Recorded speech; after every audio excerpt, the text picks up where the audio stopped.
ஒரு திருமங்கலம் வட்டாட்சியரும் சரி கோட்டாட்சியரும் யாரும் எங்களை என்னன்னு கேட்டது கிடையாது. ஒரு காவல்துறை அதிகாரிகள் யாரும் வந்து என்னன்னு கேட்டது கிடையாது. இன்று கஞ்சி கூட குடிக்காமல் மழை வெள்ளத்தில் செத்து போல எங்கள் வீடு விட்டு பொழந்து ஓடிக்கொண்டிருக்கின்றது.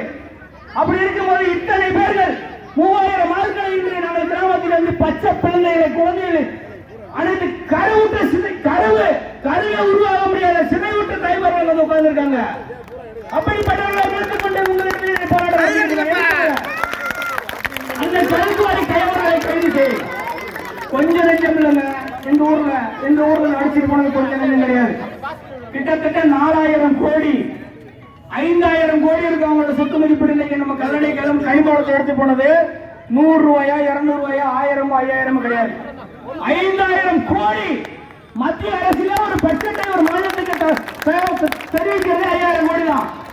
அந்த 5000 கோடி ரூபாயை ஒரு பஞ்சாயத்துல இருந்து ஒரு நபர் 2 நபர்கள் அள்ளி கொண்டு போயிருக்காங்க.